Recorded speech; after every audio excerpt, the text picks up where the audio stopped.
Hello people, welcome back to my channel. So today I'm riding a very special 300cc bike which you won't see a lot on the roads. So this is Kawasaki Ninja 300, the 300cc king in my opinion.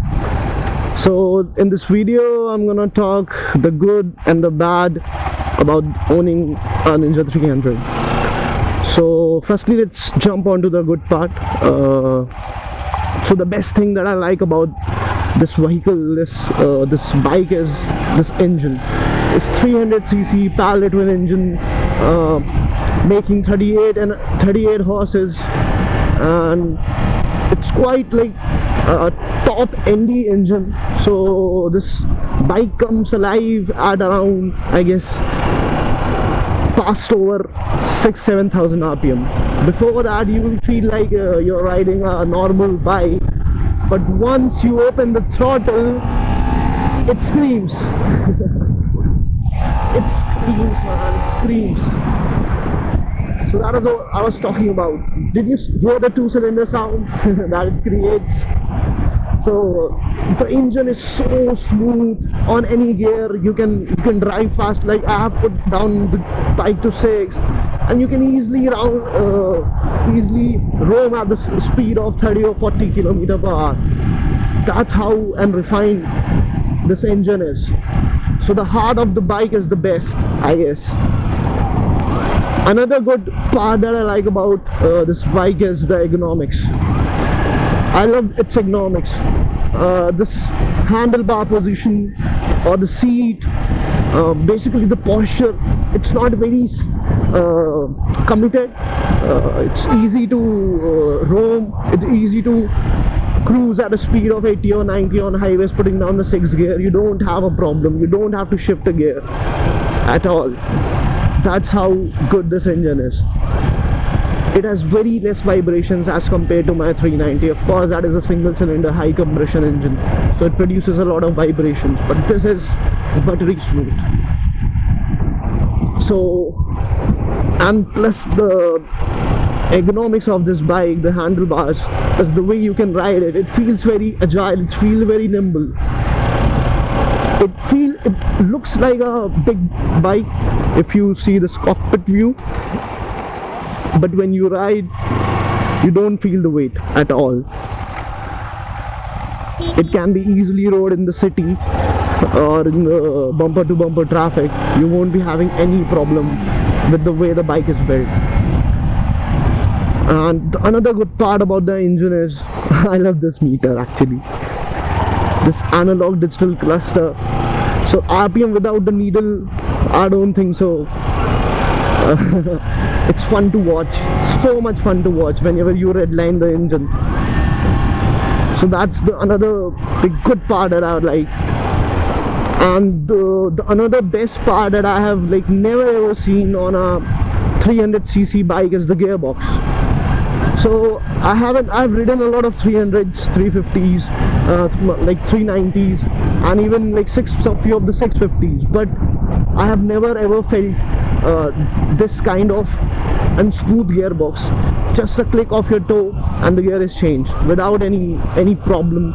And even when you're shifting the gears, there's no jerk, or there's no jerk feeling that you will get from the engine. So the gearbox is on point. I'll rate the gearbox to be 9 out of 10. One mark is for the quick shifter. So these are the good parts about owning a Ninja 300, driving a Ninja 300. It feels so alive whenever you pass that RPM range.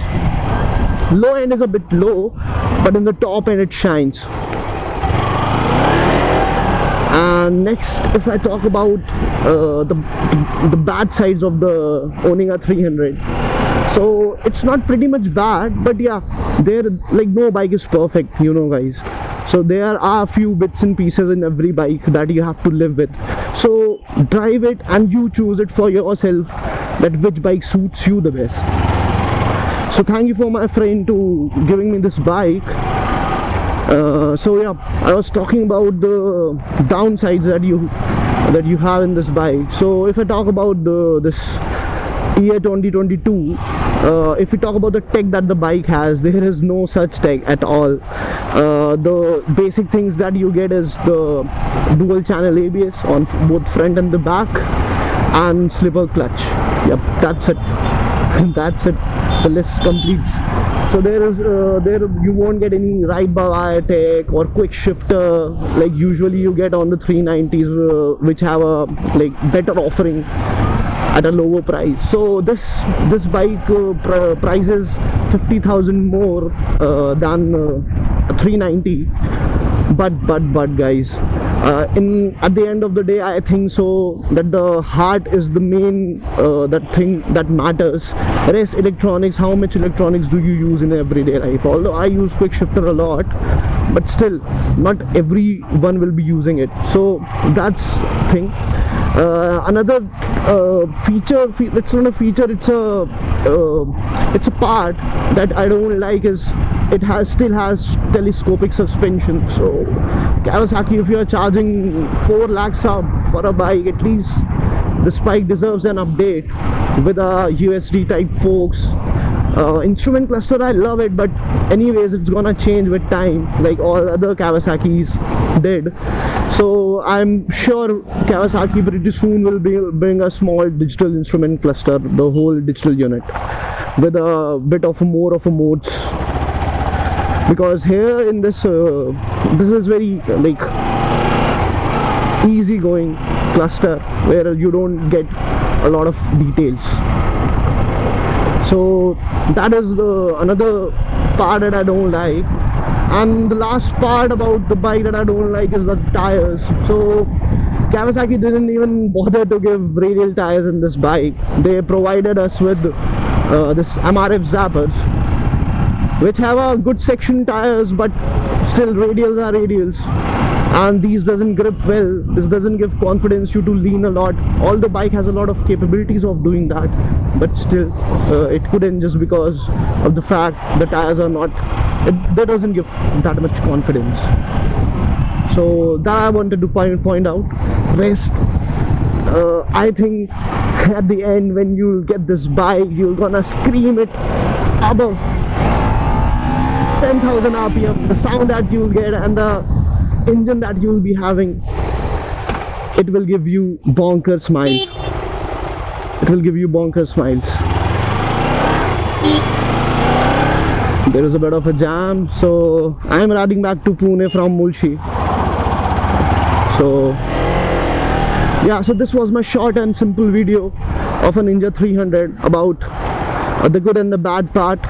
I'm gonna definitely get a full detailed review about the bike pretty much soon in my channel, so stay tuned for that. And thank you guys, thank you so much for the support. Peace out.